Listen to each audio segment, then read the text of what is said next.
कुछ जगह ऐसी होती हैं जहां हम बार बार जाते हैं, लेकिन हर बार वहां से वापस आते हुए कोई ना कोई नई बात साथ ले आते हैं। गौर के हनुमान जी का मंदिर भी हमारे लिए कोई नई जगह नहीं है। हम लोग यहाँ पहले भी कई बार आ चुके हैं और शनिवार मंगलवार को यहाँ लोग परिवार के साथ आते हैं, खाना बनाते हैं और पूरा दिन बिताते हैं। लेकिन इस बार का शनिवार थोड़ा अलग रहा। दर्शन हुए, वहीं खाना बना, बहुत सारे जान पहचान के लोग मिले और फिर मंदिर के पास बैठे बैठे ऐसी दो बातें पता चली जिनके बारे में मैंने पहले भी सुना तो था, लेकिन इस बार मैंने सोचा कि चलो यहाँ के बुजुर्गों से ही पूछ कर देखते हैं कि आखिर बात क्या है। और उन्होंने जो बताया वो सुनकर मेरी क्यूरियोसिटी और बढ़ गई। लेकिन वो बात क्या थी वो आपको आगे पता चलेगा। सुबह हम जिम गए थे और जिम आते वक्त मम्मी ने हमें पैसे दिए थे कि हनुमान जी के लिए लड्डू लेते आना, तो हम जिम से लड्डू लेने के लिए चले गए और हमने एक दुकान से गज के लड्डू लिए। फिर घर वापस आ गए। घर आकर नहाना धोना हुआ, मौसी भी आ गई थी और फिर हम लोग जाने की तैयारी करने लगे, क्योंकि प्लान सिर्फ दर्शन करके वापस आने का नहीं था,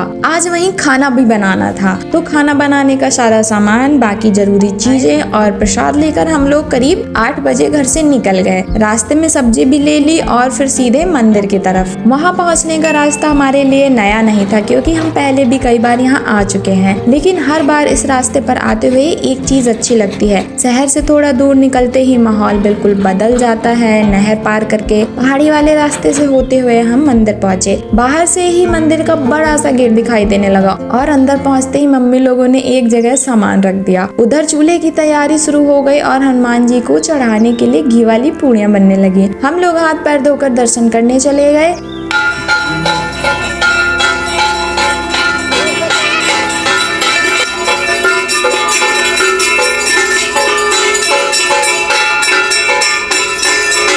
दर्शन करके वापस आए तो पूड़ियाँ भी बन चुकी थी और प्रसाद की तैयारी भी हो रही थी। फिर धीरे धीरे वहाँ लोग भी आने लगे, काफ़ी जान पहचान के लोग मिले। कोई खाना बना रहा था, कोई परिवार के साथ बैठा था और देखते ही देखते वहाँ अच्छी खासी भीड़ हो गई। लेकिन इतनी भीड़ के बावजूद वहाँ का माहौल बहुत शांत था। ठंडी हवा चल रही थी और मंदिर के आसपास बैठकर ऐसा लग रहा था जैसे कुछ देर के लिए शहर की भागदौड़ से बिल्कुल दूर आ गए हों।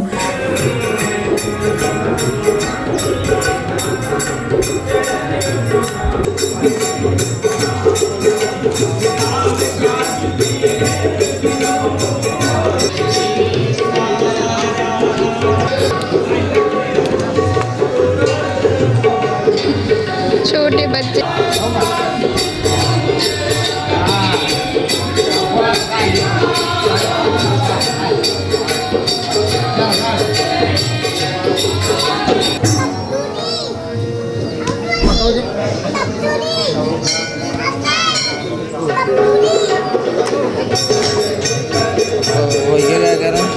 छोटू मन अंदर से वीडियो बना दे, अंदर थाली के बाहर से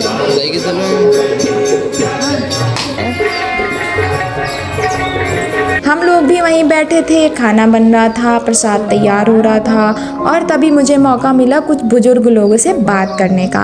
अब यहीं से इस दिन की वो बात शुरू हुई जिसके बारे में मैंने पहले भी सुना था। मैंने सोचा आज बस सुनी सुनाई बात पर भरोसा करने की बजाय सीधा इन्हीं से पूछते हैं। बाबा हन भी तो कहा थे ना रात में शेर आवत है। हाँ तो यहाँ की पुजारी उजारी जो रात हुई है तो उन्हें कंफर्म पता हुई नहीं, मतलब देखा नहीं है, मतलब किसी ने ऐसे हो क्या बताओ थे सीधा विंध्यवासिनी जाते हो, ऐसे हो क्या विंध्यवासिनी जाते हो दर्शन करके जितने भी प्राकृतिक चीजें हैं सब सही, जो भी यहाँ पर स्थान है। तो मतलब नहीं यहाँ कोनो रुके की कोशिश नहीं की, जैसे कि कोनो के आंखें के ज्यादा है उत्सुकता हुए तो कि रात में सीन आवत है कि नहीं आवे। या कुछ पुराने साधु मर तो वो बता रहा कि रात के शेर आता है, हनुमान जी का करना लगाई जब सामने से ही चल गई, उसको बताया करते 4-5 मैंने उनसे पूछा और उनका जवाब था हाँ, यहाँ ऐसी बात बताई जाती है। उन्होंने बताया कि रात में हनुमान जी के दर्शन करने यहाँ एक शेर आता है। उन्होंने ये भी बताया कि पुराने पुजारी ने उसे देखा है और मुझे लगा कि बस यही एक बात है, लेकिन तभी उन्होंने एक और बात बताई। मंदिर के पीछे पहाड़ों की तरफ एक गुफा होने की बात उन्होंने बताई और उस गुफा को लेकर भी वहाँ के लोगों के बीच एक कहानी है। कहा जाता है कि वहाँ एक बहुत बुजुर्ग बाबा रहते हैं और उनकी दाढ़ी जमीन तक पहुँचने की बात कही जाती है। वहाँ बकरी चराने वाले कुछ स्थानीय लोगों ने उन्हें देखने की बात बताई है। अब इस कहानी की भी मैं खुद पुष्टि नहीं कर सकती क्योंकि हमने उस गुफा को देखा नहीं है, लेकिन हाँ हम बचपन से सुनते आ रहे हैं कि वहाँ ऐसी एक गुफा है। लेकिन हमारे लिए उस दिन की सबसे इंटरेस्टिंग बात यही थी कि जिस जगह पर हम आराम से बैठे थे और जहाँ हम पहले भी कई बार आ चुके हैं, उसी जगह से जुड़ी ऐसी बातें वहाँ बैठे बैठे सुनने को मिल गई। इसके बाद खाना भी तैयार हो गया। मम्मी लोगों ने पूरी और सब्जी बनाई, प्रसाद तैयार हुआ और फिर सबको बांटा गया। मम्मी लोग दर्शन करने चली गई तो मैं थोड़ी देर वहीं बैठी रही। सुबह से दोपहर तक मंदिर में पूजा पाठ और आरती चल रही थी।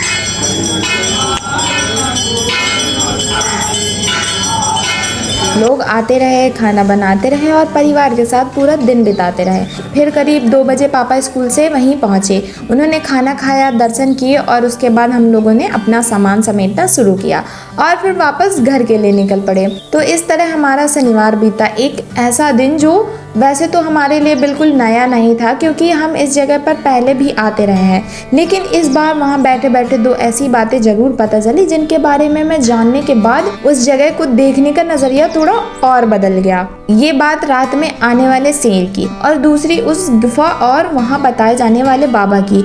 इन बातों की सच्चाई के बारे में मैं अपनी तरफ से कुछ नहीं कहूँगी क्योंकि मैंने खुद इन्हें नहीं देखा, लेकिन वहाँ के लोगों ने उनकी जुबानी सुनना और उसी जगह पर बैठकर ये बातें जानना मेरे लिए इस पूरे दिन का सबसे यादगार हिस्सा जरूर रहा। तो अगर वीडियो पसंद आया हो तो एक लाइक ज़रूर कर देना और मेरे चैनल को सब्सक्राइब करना मत भूलना। और उन बुजुर्गों से बात करते वक्त मुझे एक और बात पता चली, बहुत ही इंटरेस्टिंग चीज़ मुझे पता चली, तो वो आपको मेरे अगले व्लॉग में पता चलेगा। तो मेरे चैनल को सब्सक्राइब जरूर कर लेना और बेल आइकन जरूर क्लिक कर लेना ताकि अगला वीडियो आपसे मिस ना हो।